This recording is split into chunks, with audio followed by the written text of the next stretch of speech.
These mushroom people are funny motherfuckers. They're characters for sure. Like they all have a beard that's down to like the middle of their chest and it's braided. It like has to be braided or they're like not a mushroom forager. You know what I mean? These people don't live on this planet. It's awesome. The mushroom dude in Tahoe, like I've never seen so much dirt under somebody's fingernails. Dude, would he just walk in to the kitchen just barefoot? His big ass Yeah. his big ass Wook toes just walking around on the rubber mat.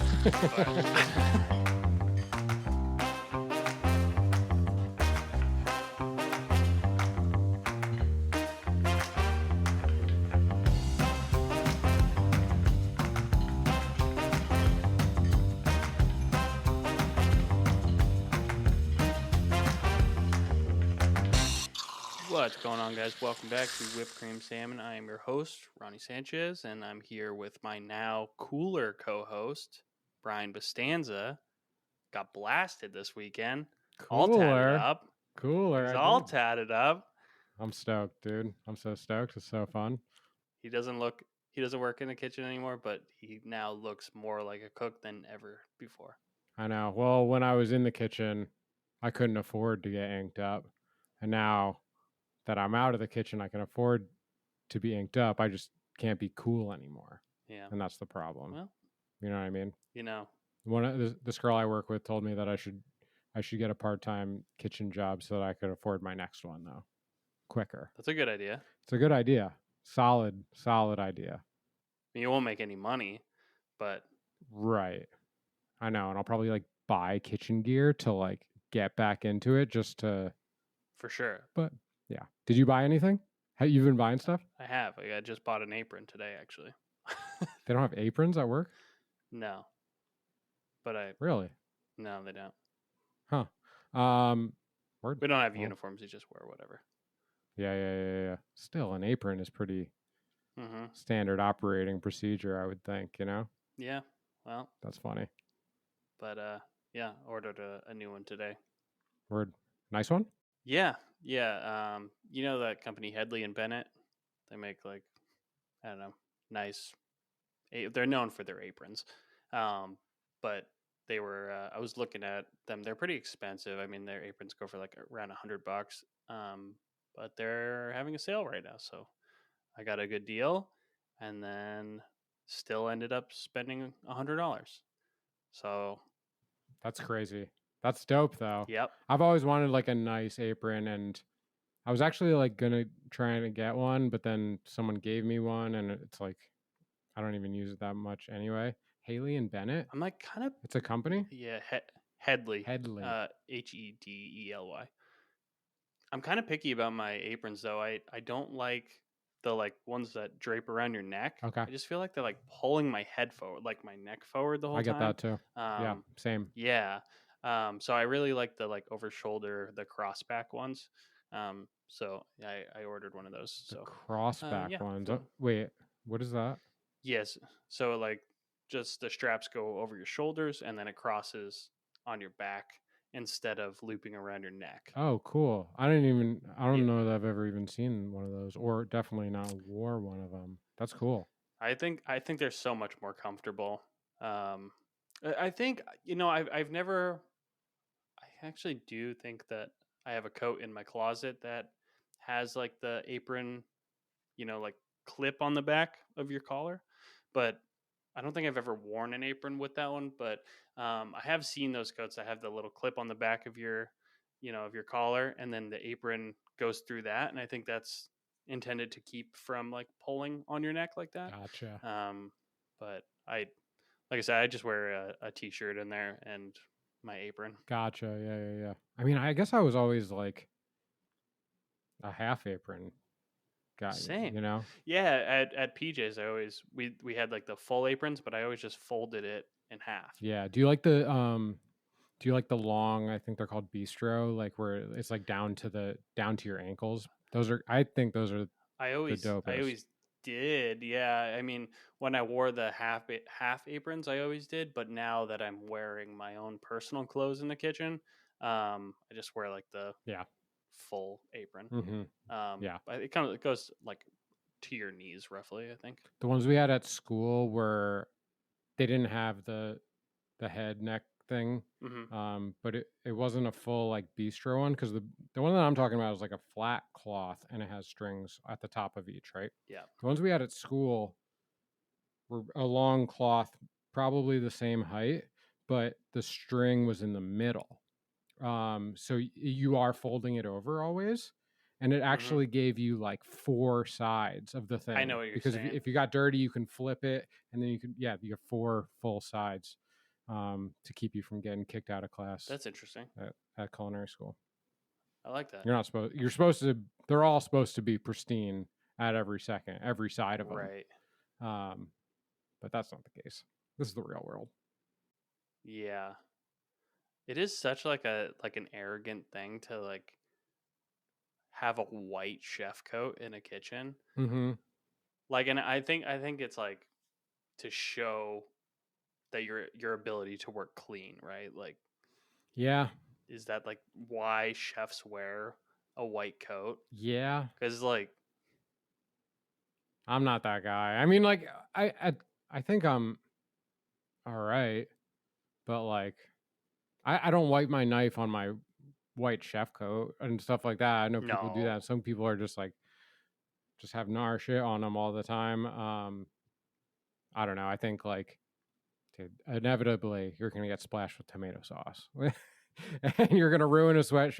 You're gonna ruin a coat, yeah, and the restaurant's not balling. Like, you can't just go like grab another coat. Usually, like, you get laundry for the week for yourself. At least, like, right, that's not always true. We had that at PJ's where we had like sized pants and shirts, yeah. which was pretty dope actually. I don't know. It was for some reason like we were always short on coats and like, um, you know, for the listeners, I'm 6'4", so like I had custom ordered tall cut chef coats, Mm-hmm. so that they didn't come, when I had my apron on, they wouldn't like come untucked from under my apron, and inevitably someone would be short on coats or whatever, and they would just like grab whatever was available, Sure. and then by the end of the week, what was available was like either like just like the button up like dishwasher, button up collared shirt kind of thing, or somebody else's like size small chef coat Yeah. would be all that was left in there. I was like, dude, who the fuck is taking all of my coats? He'd like dig through the dirty hamper. Like, are any of these decent? Mm-hmm. Yeah, I mean, but I've probably grabbed your coat too. I got there first. I didn't have none. I'm grabbing Ronnie's for sure. We had some pretty dope ones out of Zool. They were, I wouldn't call them the full like dishwasher shirts like you're talking about, the super thins.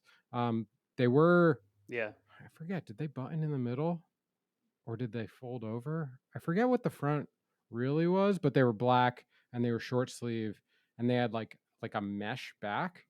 Not like Oh, okay. not like gay strip club mesh back, but like a That's too breathable. bad. Yeah, I know that would have been hot for sure. Magic Mike on the line. Ooh, ooh, ooh, just dropping it. Yeah. No, not quite that fun, but super breathable. And awesome. Yeah, those are cool. I have really nice chef coats in my closet from a restaurant that I don't know if I've named on here. It's my least favorite job I've ever had. Spill that tea, Ronnie. But it was the restaurant I was the sous chef at. But the coat is super nice, but it's a short sleeve chef coat, and unfortunately it has the restaurant's name and then says sous chef and then my name under it. Mm-hmm. Otherwise, I'd probably wear that at my job now. But feel pretty silly wearing it. Can you like unembroider something? Someone can do that shit. I was looking at that. Is that a thing? I mean, you must be able to go to a seamstress and like get Probably, that done. or at least put a big fat whipped cream salmon patch on it. Mm-hmm. WCS, That'd be baby. dope. Yeah. That'd be dope. Do you got a beer over I'm there? super parched, dude. Let's go. Let's go. I've got the Edmund's Oast. You've had quite a few of these. Yeah, they're great. Or at least from this one. But this is it's an apple cider donuts. brew. Ooh, Yeah, it says ale brewed with lactose, with vanilla and natural flavors. nice. Charleston, right? Yeah, Charleston. I have. Oh, it smells really good. I've had a few of these too. Not this beer, but this brewery, Old Mecklenburg Brewery. They have a brewery that's pretty close to here. Okay. This is Wow. well, it says Märzen Lager. I'm probably saying that wrong because there's 2 dots on top of the A. So don't know what that's supposed to sound like. It also says Mecktoberfest on it. Okay. So let's try it out. Ooh. This beer almost tastes too much like apple cider donuts. Is it heavy? It's thick, boy. I don't know if I'd say it's heavy. It is like crisp, kind of like a cider. But it has a finish like I'm eating a donut, so it is. It's plain Sounds tricks with my thick. This is pretty good. I'm not sure how I feel about this one. I don't know if the listeners can tell. 10 out of 10 accuracy for flavor on this one, though. I'll tell you that. I don't know if the listeners can tell, but like, I have no opinion about beers. I'm just like, yeah, drinkable, not drinkable, good, Yeah, okay. That's like the extent of where I'll go with beverages. I know. It's funny because I would be like perfectly happy drinking a Pacifico on this podcast every week, but we thought it'd be fun to like try something new every podcast, which I still think is fun. Yeah, for sure. But yeah, I'm also not like a sommelier. I used to like, especially like when I was in school, I was there's so much it's like wine culture, food culture, like everyone is like really like what I would call like pretentious at school, right? Like everyone is either knows what they're talking about, but more likely they don't really know what they're talking about, but they want to sound knowledgeable about food. And like we were in like wines class, and like it was like kind of an open floor with like 100 kids in the class, you know, and like the wine like sommelier professor would be like tasting this wine, and we'd pass out like wine to all the students, and he'd be like, oh, what do you think it tastes like? And these kids make up the most bullshit fucking answers for what this wine tastes like. And like, to be fair, I kind of think a lot of the I'm gonna offend some people. I feel like a lot of the wine industry kind of like is that, not that like good wine and pairings and stuff isn't like a beautiful art, but like Right. the pretentiousness of like this flavor is going to accentuate this dish because For sure. of the notes of blackberry and leather from the terroir of the mountains of northern Portland, Oregon. Like, go fuck yourself. That's a hard go fuck yourself. I mean, yeah, when I'll go to a winery though, and I'll fuck around for sure. Like I'm getting it smells of wet concrete in September. What are you talking about? That being said, it is super impressive when sommeliers can like they like right from when they smell the wine, they're like immediately like putting together where it's from, and like when you see sommeliers taste wine and can like pinpoint the exact like region, that it's very impressive. Where it's from, dude, it's super impressive. It's super impressive. Super impressive. I can taste wine and be able to tell you it's like old world or new world, and like that's about my extent. Sure.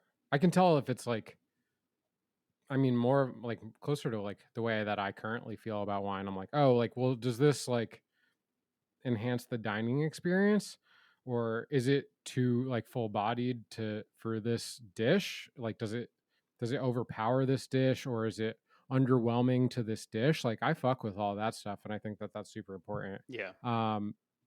But yeah, I mean, yeah, and just the way that like the wine industry works, where like, okay, they don't even print what grape it is on the label, so you just have to be an encyclopedia and know that this town in France is allowed to grow these grapes, and therefore that's how you know what it would pair with, right? Like it's just a label and it just says Chateau Bies, and you just have to know that that will pair well with a steak because it is Merlot or whatever. Right. Yeah, it's crazy. It's impressive. We know some Psalms though. We do. Yeah. Jake Spiro, shout out. Plumcheck had a really great wine program and Yeah. a pretty impressive wine cellar actually. Mm-hmm. I think we kept something between like 600 and 700 wines on hand, and I know some of the bottles in there were upwards of like $15,000. It's crazy. It I is feel like crazy. we've probably had it. We've probably drank some of that stuff. I mean, I know we have. Like sometimes, like a table would just be like done with a bottle of wine, and it would be like a crazy bottle, and like the waiter would come back and like Yeah, give us a taste or whatever. Like that. That definitely happens a lot. Not that I have anything like in my mind that's so noteworthy that I like have to talk about, but there was a bottle somebody had brought in and sent back a glass for the kitchen to taste. Um, the bottle was from it was like 1942 or something. It was super old. Um, at that age, like it gets like it looks more like a Dr. Pepper or like cheer wine or something. Like it gets like really deep colored. and it's good. I mean, It was good. Yeah, I mean, it was very at that age. It gets like very like pruny, like raisiny, kind of like a dried fruit. Um, yeah, it was good. It was definitely like an awesome experience to be able to taste something like that. But I don't know that I'd be like, that was the best glass.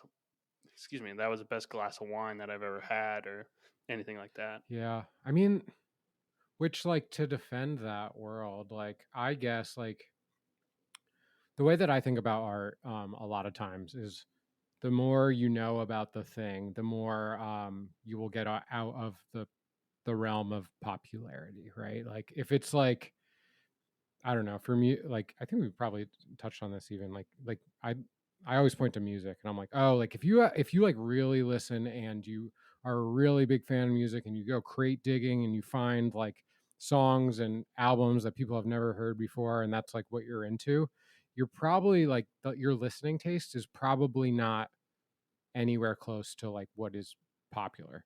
And in that, it's Mm-hmm. probably like not listenable to a lot of people who are just casually listening to music. And I think that that's when you are in that world and and you're diving really deep and you've had these comps next to each other and you like can see how wine is processed and from different regions of the world and like all the shit, like I think that I mean you just have a more valid taste. I can fully acknowledge that like I'm not the person to be on a panel rating bottles of wine.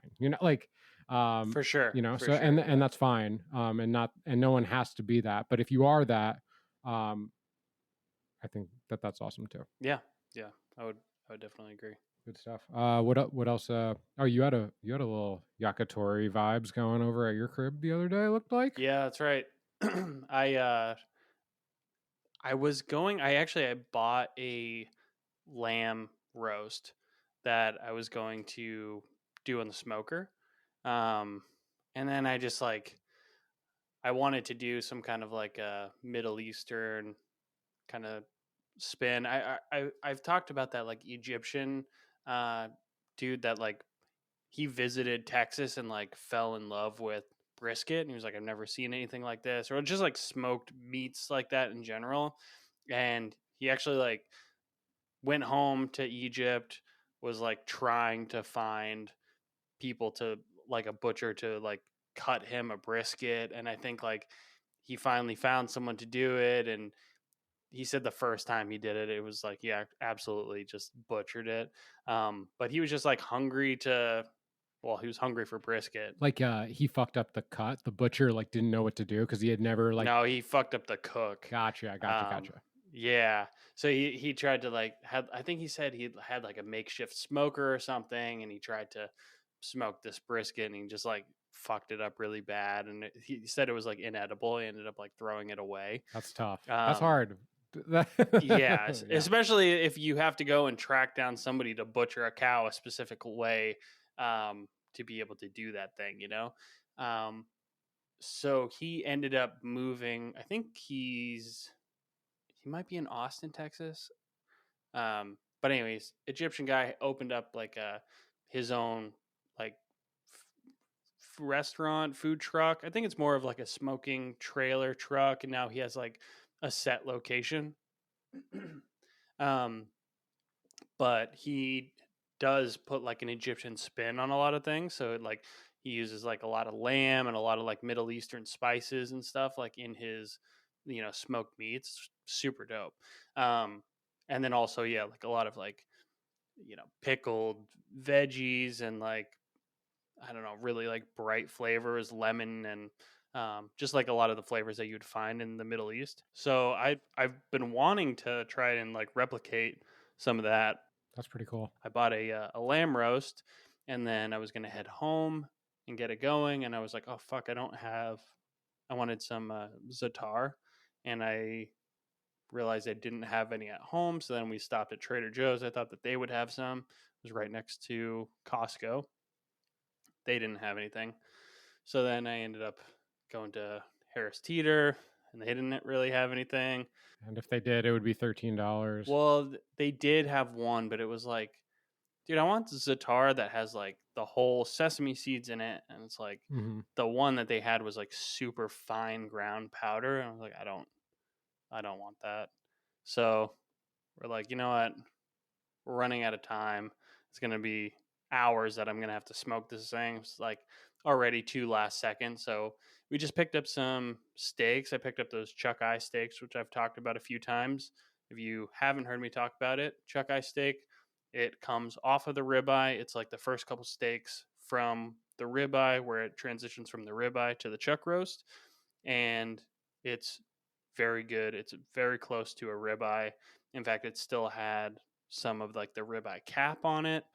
Fuck yeah. Delicious. And you get like, it kind of came in a 2-pack, like in a cryovac package. There was 2 of them, and they were like, I think it was like $10, and it was like $10.75 or something for 2 like nice thick cut steaks, where a ribeye is like $27 a pound now or something.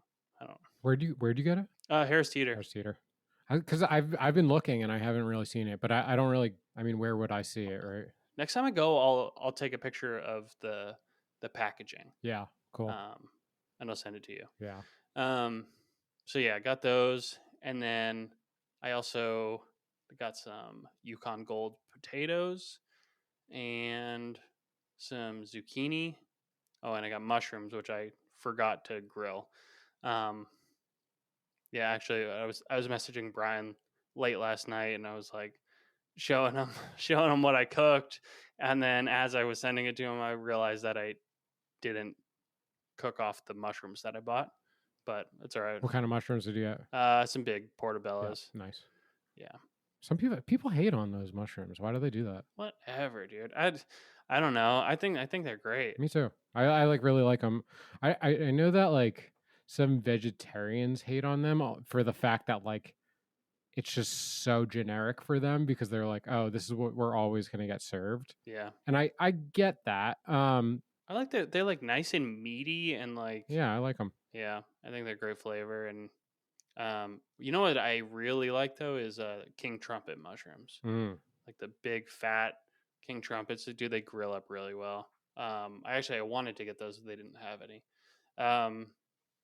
But anyway, so I sliced the potatoes, probably like 1/4 inch thick, and then steamed them, and then took them from the steamer and grilled them, and I just seasoned it, just salt and a little cayenne pepper, and then I basted them with some leftover chicken fat that I had rendered from when I did the yakitori night. So, and then I just cooked everything up on my yakitori grill, the Conroe grill, and it's fucking awesome. Hell yeah. And I sent you a picture of the coals, and the small coals on top were what was left from the last time I used the yakitori grill. And those coals burned for like 5.5 hours, 6 hours before I like put them in the, a closed off container. So I don't know how long they went before they like completely were snuffed out, but I was able to reignite them and and use those for the cook too. That's awesome. Did I ask you how much those like cost? What's the cost of those? The box that I bought of those coals, I think it was a 10-pound box and it was like $30. So definitely more expensive than regular charcoal, but considering like the ones I cooked yesterday, like I lit them and I probably from the time that I lit them to the time they were good to go and I cooked on them and then pulled them off and snuffed them out, they probably only burned for like an hour and a half, if that. So considering the other ones burned for like 5 hours, I think I could probably get like another 2 or 3 uses out of those. That's pretty cool. I mean, then it's not. I mean, I would argue then it's not really more expensive at all. Yeah, it's just No, maybe by the pound it's more, but not if you're getting a lot of life out of them. but the really expensive Bichotan, that you're looking Yeah. at like $300-400. Yeah. Yeah. Is that what they use in the dope baller spots in Japan? Like when you go, like they probably have a good deal going too. Dude, though, you can when go you're on cranking it. you can go on Amazon and you can buy like a bag, like a little baggie with like 3 Bichotan sticks in it, and it's sold as like a water purifying, like you put the charcoal like in your water bottle and the stick is supposed to like purify your water or something, which I know charcoal is known for like purifying, but I don't know that it would work that way. You just put a fucking stick in your water bottle. I thought it was about filtering. It's not. You don't have to like be Right. filtered through the Through it. charcoal. That's what I Like I would don't think it's think. gonna just absorb all the impurities in your water. Do they make chewables? Little You chew chewable it, sure. Yeah. briquettes and stuff. Yeah, dude, they put charcoal in all kinds of shit. I've seen fucking charcoal toothpaste and like all, Charcoal sandwich. We delicious.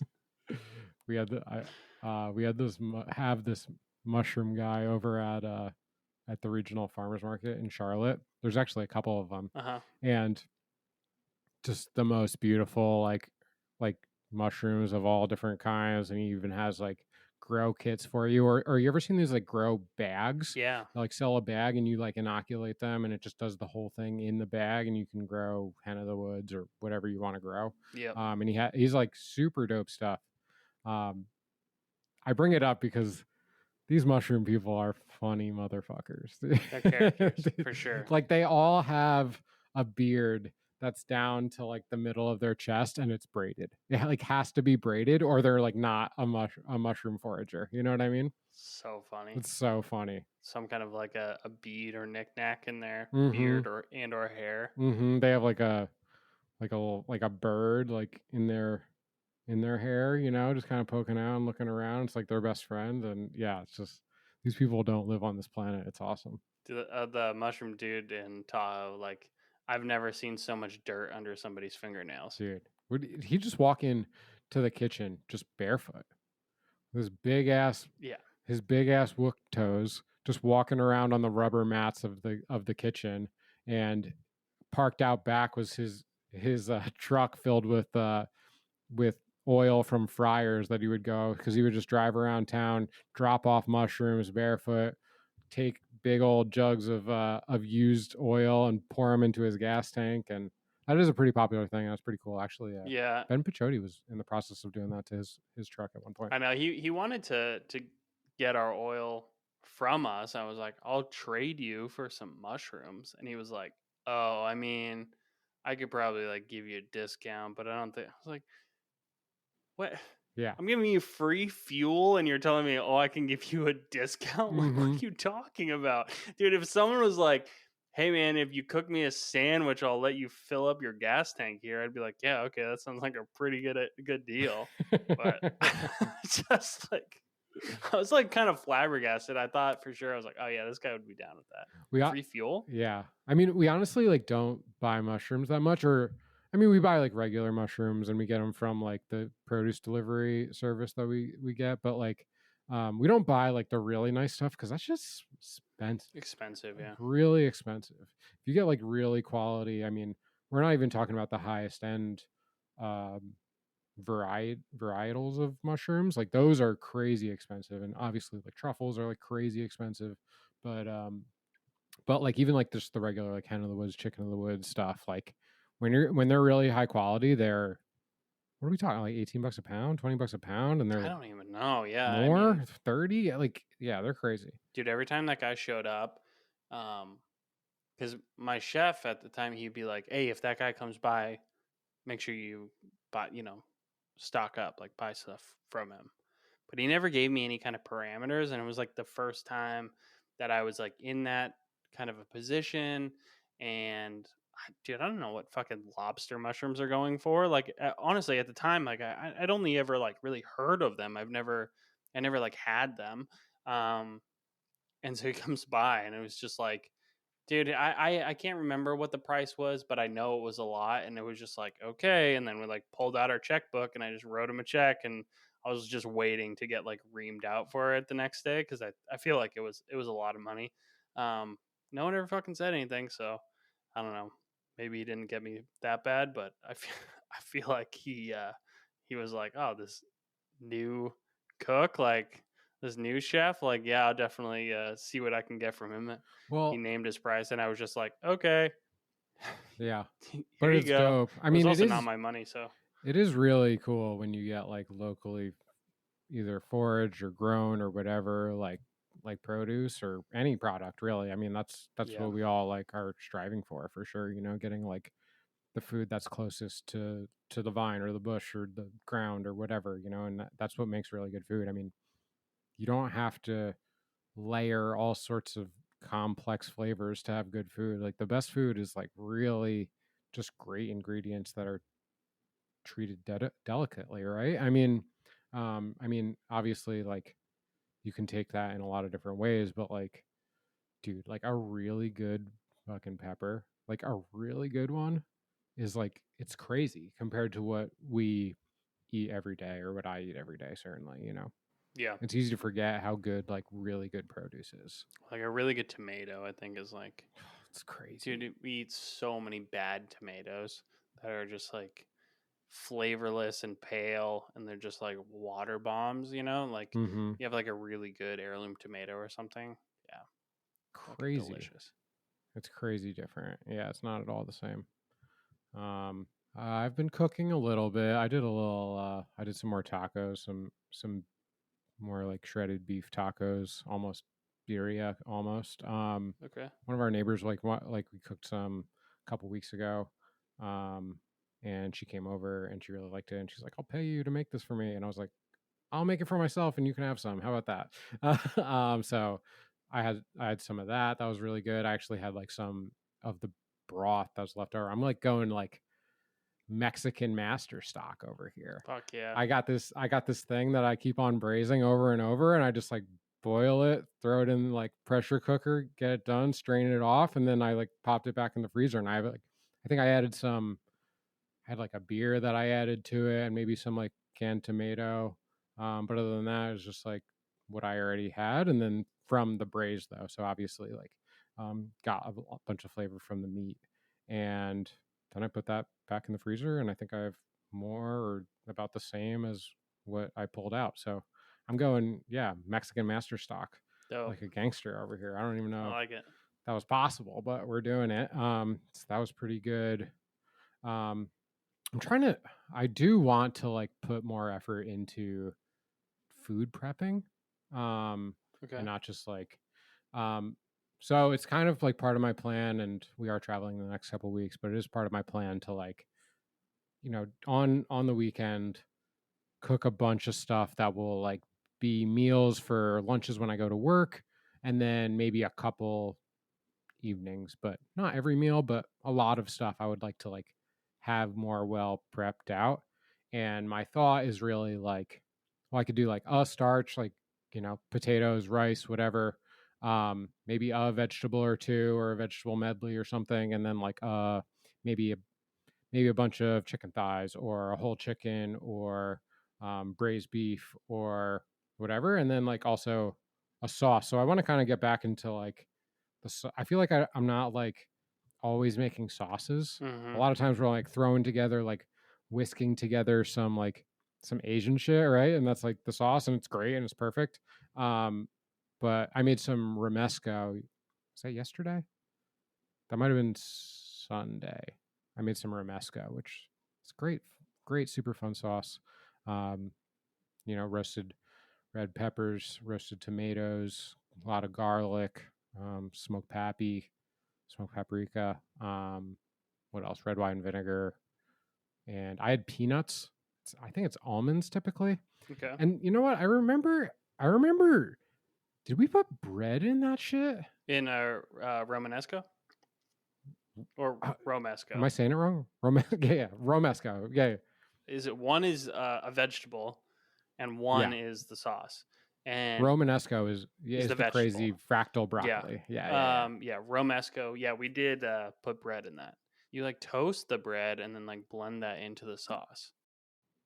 Interesting. Yeah, I do remember that. I remember doing that. What did we use that on? I remember making it all the time. I don't remember what the fuck we used I that think it was for. probably. It's just like it's such a good put with anything kind of Yeah. sauce, and that's kind of the angle that I'm going for, right? Like maybe if I make like Right. a big batch of sauce, maybe I could freeze a bunch of it and then also like have it for a bunch of different meals. Because I mean, as much fun as I have cooking stuff, I'm also like not picky at all when it comes to eating. Like I can eat the same thing over and over again. Uh-huh. I will eventually get bored, but like not in a week's time. I could have the same fucking taco every lunch for 7 days and not blink an eye. You know what I mean? So it was Romesco this week. A lot of it will get frozen. Like I said, yeah, we're traveling up to Boston tomorrow, and we'll be up between Boston and New York for the next 2 weeks. So we're doing a little traveling. I got a new sauce for you that I did. It's Trader Joe's carries this, Mm-hmm. and I forgot about this for a long time. It's they have them like in the cold sauce section where they got like their like buffalo chicken dips and stuff like that. Mm-hmm. I've made it once before since then, and I bought this because I was going to do the smoked lamb. So I was going to use this, and it's called. I think it's pronounced Zhoug. It's Zhug, and it's Yeah, a sauce from Yemen. Have you had this? I've had it from Trader Joe's. I've actually like Dude, it's so good. buy it like I wouldn't say like every week or anything, but like probably like once a month I'll grab one So from there. good. But you're right, I should you've made it? I have, and it's super simple. It's no different really than a uh, Pesto or anything, right? yeah, Just throw a pesto. bunch of stuff in a blender. What's the other one that I'm thinking of? Like the Um Argentinian. yeah. But anyway, it's just a it's similar to like a pesto or any of those kind, but it's just like coriander and cumin and like pepper, and then there's garlic and then chilies. Like they use like I don't know jalapenos or Tiber chilies or any kind of like spicy green pepper typically, and then like parsley and cilantro and olive oil, and it's just kind of like spooned over the tops of meat. It's bomb. Super I bomb. had it this week, yeah. Chimichurri. Oh, thank you. Duh. Yeah. Oh, you had some this week, really? The how do you say it again? Zang? Is it I think it's Zhoug. Zhoug? How do you Zhug. spell that? Zhug? Yeah, or Zhoug. I've seen it a couple different ways, but yeah, it's fucking delicious. Yeah. Yeah, that's cool. I would like to like I mean cuz sauces are fun like and definitely like a chicken redux or like a demi is like really good and obviously like the master sauces are fun you know the hollandaise and the you know tomatoes so great always and all of it. I mean sauces are fun but it's really nice to have these things that you just can spin up and not really have to like cold sauces I guess is what I'm trying to get to. It's also a great way to like use ingredients that are going bad. Yeah, You know, like I don't know, you get so much more shelf life out of.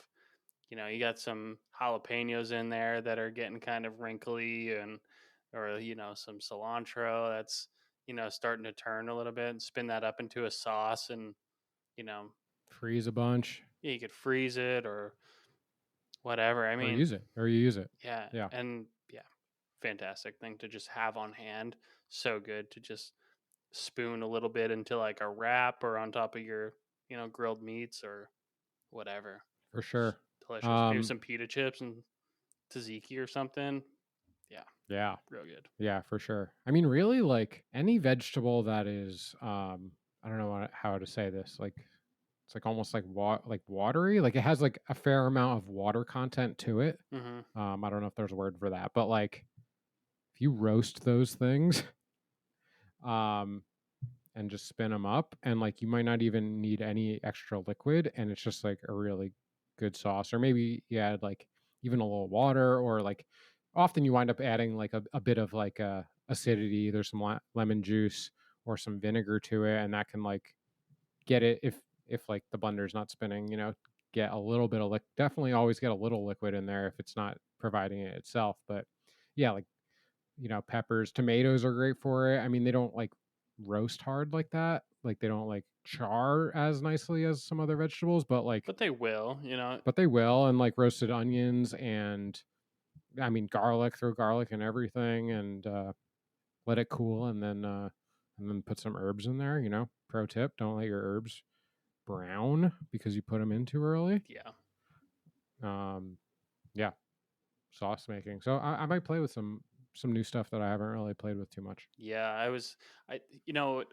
go to H Mart every once in a while, and like I want to stock up on things like Thai bird chilies because like can't really get those everywhere. Um, but they always sell them in like a giant It's crazy. it's like the styrofoam like steak tray like wrapped in Yeah, plastic it's the wrap. same as our Dude, it's market. like 300 chili peppers. Like I need like 4. Yeah, Like yeah, I don't need this many. So last time I was there, I took half of those. I froze them. I actually meant to bring you some because I had so many, and I forgot. And I got home and they were starting to like grow fuzz. So I like picked out the bad ones, washed them, and then I froze half of them, and the other half I threw in the dehydrator. nice. Um, You pick the stems off, and like so you kind of prepped them and then put them in the freezer. I Or didn't. I didn't. I just fucking threw them in there. Yeah. dude, all It that was just shit, like, like they fucking like you can only buy 4 pounds of ginger. Like how much fucking ginger do I need? I need a thumb of ginger for like I know. 2 weeks is like plenty of ginger. For not always, but for the most part, you don't need like Yeah. hands of ginger. Like that's enough for a restaurant, right? Like Right. you'd order like, and at the restaurant it's nice because you can, not for every ingredient, but for a lot of ingredients you can order things by the single, right? Or like you get like Right. a pound of ginger for the restaurant, and that's awesome. I mean, a lot of things come in the case too, but like um not having that option, and you're just like, I do the same stuff. I mean, we have a lot of stuff that's frozen in the freezer that like it's honestly like, hard to get to also, the ginger stuff. I'm like, I don't know what the hell I'm going to do with all this frozen ginger. I guess it would be good if I pulled it out and used it like fresh ginger. I mean, it would be fine, but Yeah. I don't know. I feel like ginger should freeze and hold pretty well. probably like even like microplane it frozen might be like From kind of frozen. dope maybe. Yeah. I've seen videos on like TikTok and whatever of like people freezing tomatoes and then like microplaning that like over like burrata I saw that shit. Yeah, yeah, yeah, and yeah. drizzle like olive oil and stuff on there. Have you tried that? No, but it looks pretty dope. Yeah. I like the idea of it. Yeah, I like that too. I often I like in my freezer have quarts of, not like all scrap, but like I have like tomatoes scrap, like either scrap or stuff that like wasn't gonna make it or whatever, and I just like pop that. Or a lot of times like for like a salsa, you might not want like all the seeds of it. So like a lot of times I'm just like taking the outside part Mm-hmm. of the tomato, and that's what I'm going to use for whatever dish I'm making. And then the cores of the tomatoes wind up in the freezer, and then I wind up using those for like tomato sauce down the road or whatever. I add it to whatever canned That's smart. tomatoes that I have. And that usually works out pretty well too. That's smart. Yeah, freezing stuff, man. It would be nice to have like some really dope freezer space. We have like just a regular stand up I know. freezer door, and it even like has like the ice machine, so it's like that's taken up like a quarter of the freezer, I and know, dude. I really would love to, and this is something Rochelle and I have talked about. It's like wanting eventually to have like a chest freezer or like just a garage freezer or something. Like I don't have a garage, but like eventually, Yeah. to have like a separate garage and be able to go and like buy like, a half of a pig or something, like from a local So dope. farm, and then you get, all the meat and everything from there. I've looked into that quite a bit, and yeah, it seems pretty dope. I That's pretty cool. You ever do any large butchery like that? Not really. Trying to think. When I was working at one country club, and one of the members, he was a hunter, and he brought in these like two elk like hind legs. Dude, they're fucking huge, and he just wanted It's us to fucking like awesome. break them down. I think he was on a hunt or something, and I don't know, him and like, one of his buddies or a couple of his buddies or whatever, they, someone shot the elk, and then they kind of like split it up. Um, or maybe it was just one leg, I'm trying to remember exactly what it was. It was a long time ago, but we butchered this elk leg in the kitchen, and it was pretty cool, breaking it down, different cuts and stuff. And then we did have a bone saw there, so we were able to do some like shanks, and then with like all the trim, we turned it into a ton of jerky, and it was some of the best, jerky I've ever had. But I think we had like six. This was one leg. I think we had like 6 sheet trays of jerky. That's tight. That's so Super tight. dope. I think I think hunters are awesome. I've never really done it.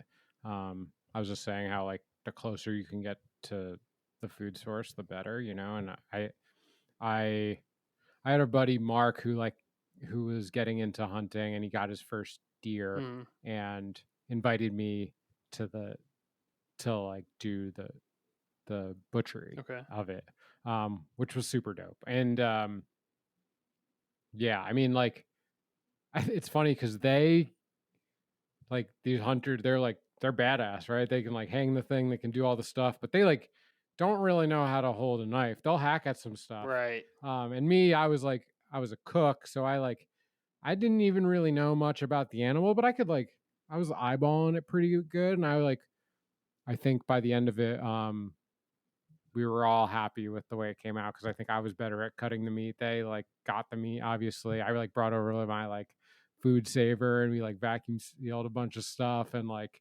it's cool to be right there for that, for like super fresh animal meat. And like also I do think that it's important to for me to like expose myself to the entire chain in the food source, right? Like if you don't like, I don't know, it's not, some people think it's gnar to like kill the thing. I think it's like disrespectful to like leave that part of the process out of dining. You know what I mean? Like if you've never killed something, I haven't done it a bunch, but I've like killed a goose that we wound up eating. I've like broken down that meat.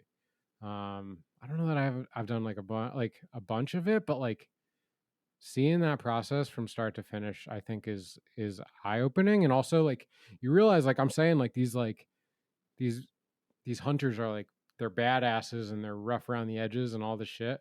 They're also like super grateful and respectful of the meal, Yeah. and I think that that's super important. Um, and you can see that from like people who grow a lot of their own food and stuff like that too. But um, man, if you just like go your whole life just grabbing like a piece of meat out of a cooler in the grocery store, and you are squeamish by all of the rest of it. I mean, that's fine. I get that. I do fully understand it, but I think that um there's a big piece of like respect that you're the part of the equation that you're not seeing, Yeah, and maybe. I think it's so easy to just like choose to disconnect the animal from the meal, you know? Mm-hmm. Yeah, totally. Yeah, I mean, I'm not a hunter. I've never been hunting. You fish. The closest I've ever been is go fishing, you know? Yeah, you fish. Yeah.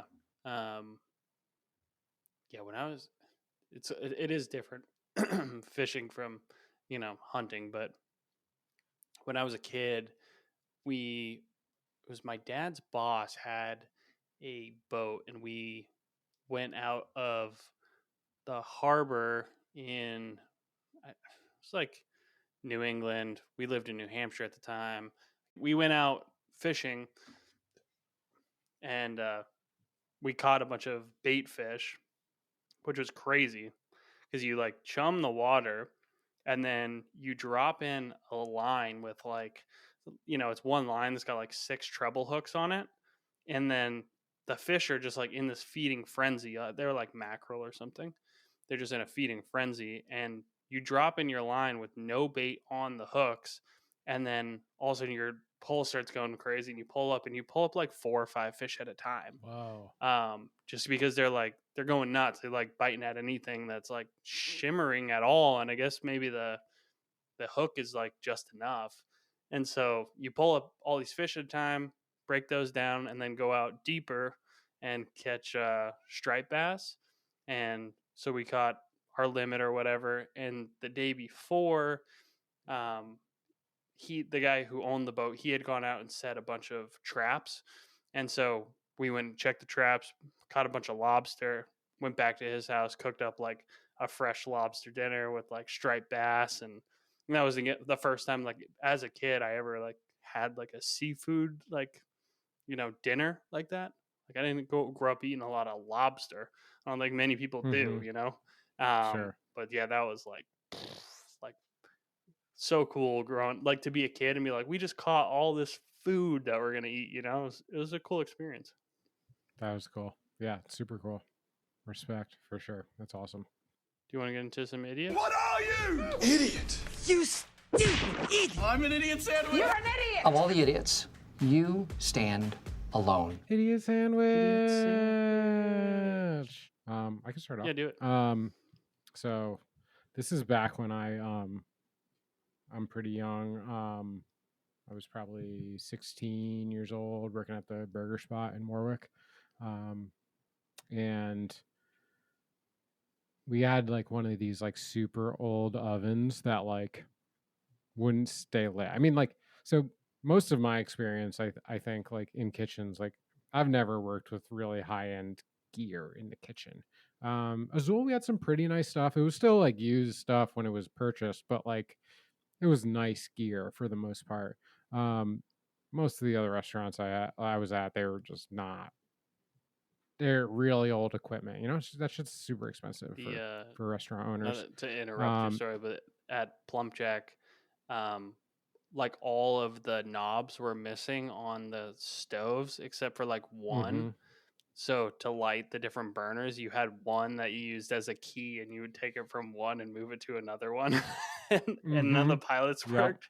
So you'd have a can of like Pam on your station, and you use it like a flamethrower to light the other burner. Such an awful practice. You're right, though. You're so right. I mean, you definitely have a name and flame lighter on there, or like all the cooks were smoking ciggies, smoking weed. Like they all had like lighters in their pocket, but they're definitely like, ooh, like, so much easier to use the flamethrower. Yeah, for sure. If you had the front left one that was on, and then the other one, if you need that in the back, just a little. Yeah, so good. All right, back to your story. So yeah, we had just an old oven, and like, I don't know that I remember it exactly, but like the pilot like wouldn't stay lit, right? And you're just like, so you usually have to like hold down this thing while you like hold the lighter to it, and eventually after 30 seconds, hopefully if you're lucky, it stays lit.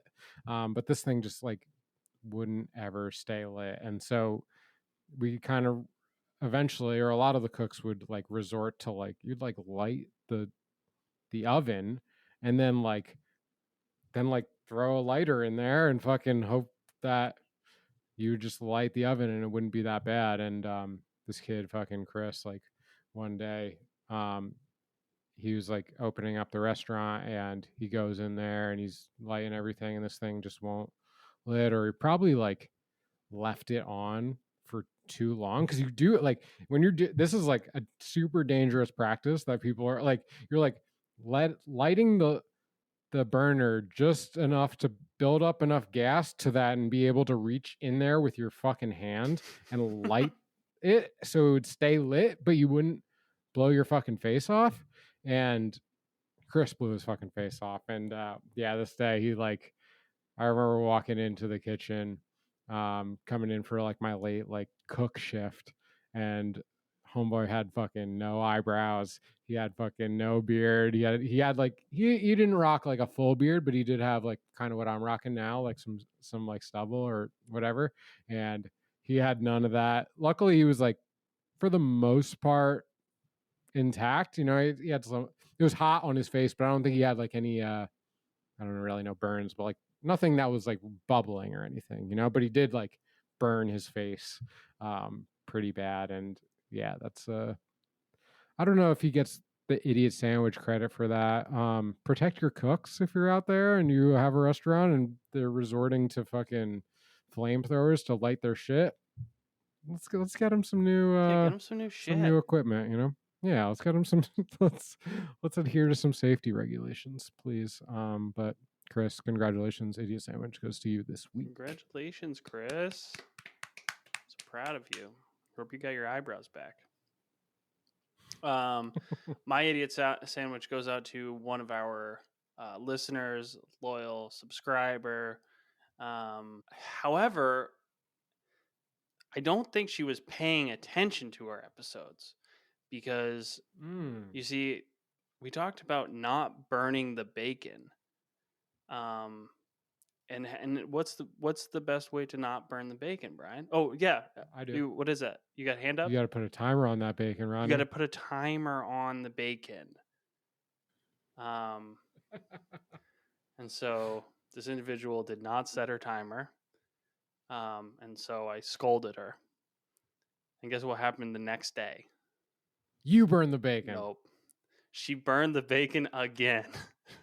Oh no. So did her timer break the second time? Because she definitely knew to. She definitely knew, right? Yeah. So I don't know what came over her 2 days in a row, but my lovely, beautiful girlfriend, Rochelle, you are the idiot. Set your goddamn timer. Congratulations. We're so proud of you. It's a rite of passage, really, and we're excited to have you on board. It's like welcoming you into our family. She knew this was coming. I told her. I was like, she was already living at your house and like all that, but like now she's really in. Yeah. I told her, I was like, I've been the idiot a few times. Brian's been the idiot. Sam's been the idiot. It's only right. The clock is ticking. The timer is going off. Mm-hmm. Went off twice. You didn't hear it. Or it didn't. So. Congratulations, Rochelle. I'm so proud of you. Love you.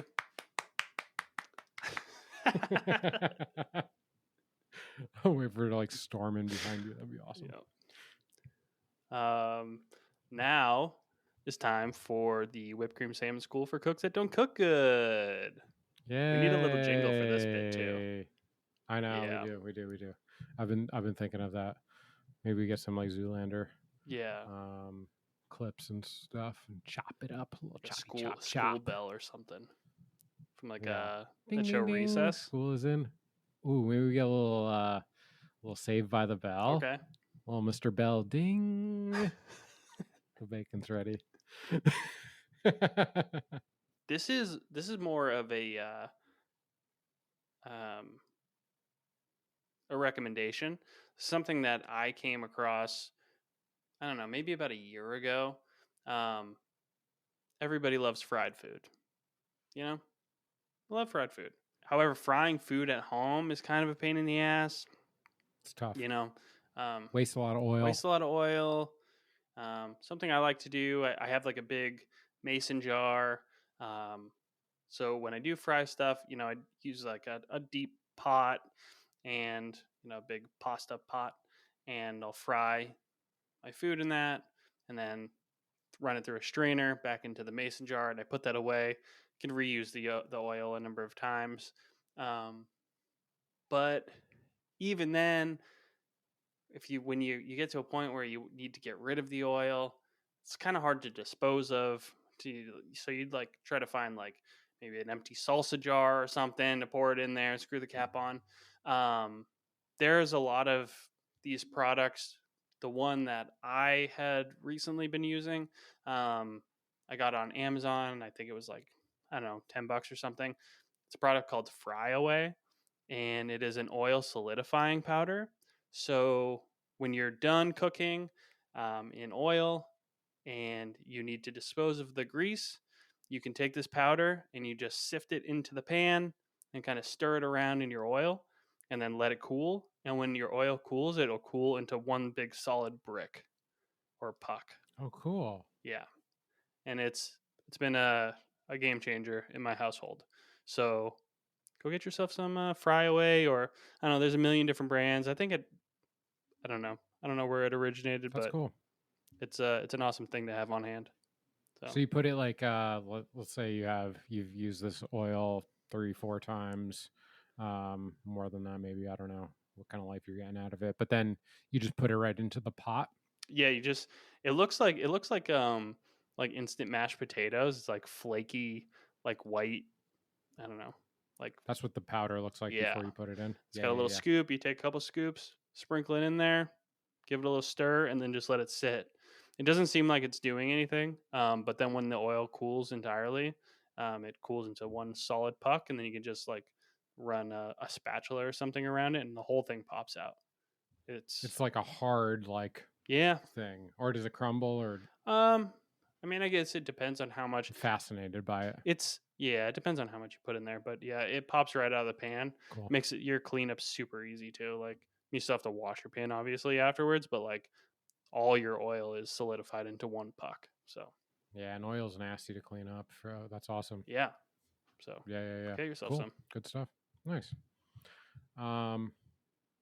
Actually, Ronnie and I were talking before the episode, and he kind of was wanting to talk about this, so I'm going to use this as my school for cooks who don't cook good. Is we were just talking about like balancing dishes, right? And like, how do you, when you're working on a recipe and it doesn't taste quite right, what can you do to elevate it to be something really good, or take something that's all right and make it really good, or take something that's kind of struggling and make it good and at least edible at a bare minimum. That's what we're going for. So I mean, one of the things that I mentioned was I've known this for a long time, but I definitely like noticed this weekend when I was making that romesco sauce, and it was pretty salty, not so salty that it wasn't edible or anything like that. It was good and flavorful, and then when I added the red wine vinegar to it, I squeezed some lemon into it and I stirred it up, and I was like, oh, it's like now it needs a lot more salt. And that's all I say, all that to say that like when you have something that might be too salty, like a good balancing act you can do with that is balancing like with acidity. Or if you have something that's really acidic, maybe salt can help with that. And also, but also like bitterness, right? Like if you have, dude, one of my favorite vegetables of all time, broccoli rabe. It's so good, and like some garlicky broccoli rabe, super bitter, right? Like if you're not into bitter food, like a lot of people are turned off by this. To me, like garlicky broccoli rabe is like I would take that on a steak 100 out of 100 days. But a squeeze of lemon on that goes a really long way to balancing the flavor out and like cutting the bitterness. And yeah, it's just important. And there's some other things we can balance too. But what do you want to add, Ronnie? Yeah, I mean it's kind of, I almost compare it to looking at like a color wheel. You know, you have like all the different colors and like the colors like match up on the opposite side of, the color wheel that are like they're like kind of opposites of each other, but they like, I don't know, they complement one another. Yeah, I mean like bitter, I was talking about like shishito peppers like can be pretty bitter, and then what's really common is to like blister them or like grill them or whatever. And so like the char on there is also bitter, so you have like salt and oil, but then yeah, acid with like lemon juice or at Plum Check we did it was like a pomegranate syrup on there, which is like, dude, pomegranate syrup, it tastes like candy. It's like super like tart and sour.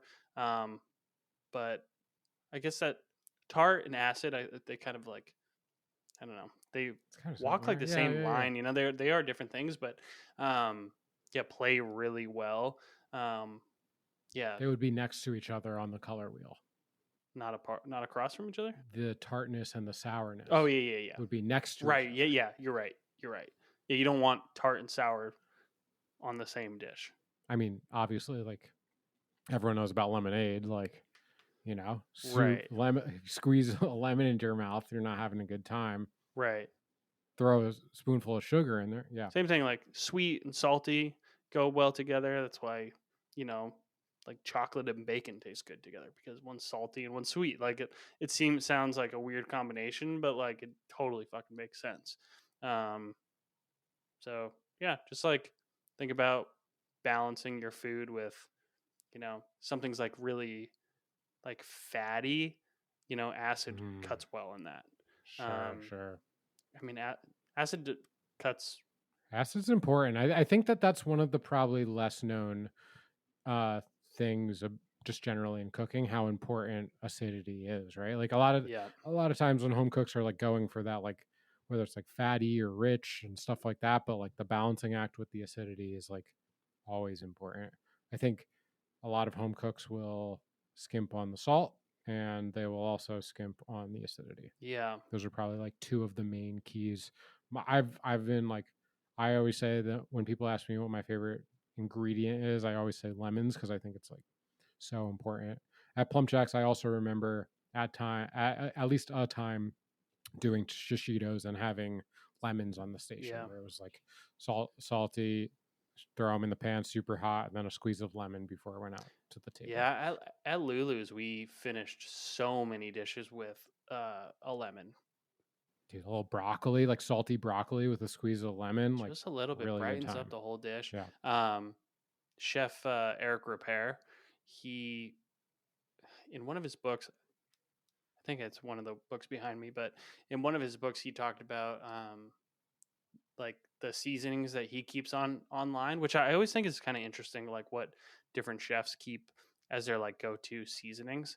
But for him, it was salt, pepper, confit lemon, and Tabasco, which I thought was super dope. And yeah, Tabasco is another one. Like, It's very French of him. yeah, except for the Tabasco, which I thought was kind of interesting. But I guess it's like, I don't know. But I mean, but that's a great one too. Like, there's so many times where, dude, Tabasco in soup goes such a long way. Like, if you're making like a chowder or like, gosh, I don't know. Like, there's so many different like heavy sauces or soups. Well, it's like one of like the main accents in hollandaise, right? Like that's like Yeah, that's right. That's right. the French hollandaise has like Tabasco and lemon juice in it. Yeah. Yep.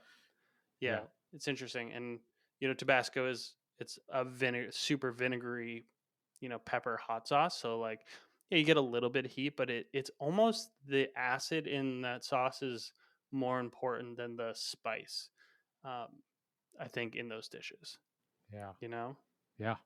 because it's 100%. you're not like it's not like you're making the hollandaise. You're like putting Tabasco to make it spicy. Right. You're not like, you wouldn't like pull out necessarily like Tabasco for your taco dinner. Right. It's more of an ingredient than it is a hot sauce on its own. I would agree argue. with that. Yeah. I mean, if you had some fries though, with some Tabasco, well, if you're like a malt vinegar person, it's like kind of A along little the bit of same lines, Tabasco. but spicier. into that. Yeah, I could do it. Really interesting about Tabasco is I heard that, you know, years and years ago, the company was struggling and they were like on the verge of going bankrupt. And I don't know whose idea it was. I think they met with like a consultant or something. And they suggested that they make the hole on the Tabasco bottle a little bit larger so that people would use Tabasco more, you know, use Tabasco more quickly. and run through their supply, and it saved the company supposedly. That's awesome. Yeah, it makes sense. That's why fucking when you go to Mickey D's, you get a straw that's fucking the size of like silver dollar. You know what I mean? Like a telescope. And on that note, stay creamy, y'all. Yeah, thanks for listening, y'all. Like, comment, subscribe, all the things. Rate us. do all the things. Send us emails and text messages. You can just text Ronnie. His number is 420-6969. And yeah. Have a good week, y'all. Yeah, and we're like 4 downloads away from our 500 download, which I'm super stoked about. Thank you all for listening. It means a lot. Yeah. Appreciate it, y'all. Love you. Peace.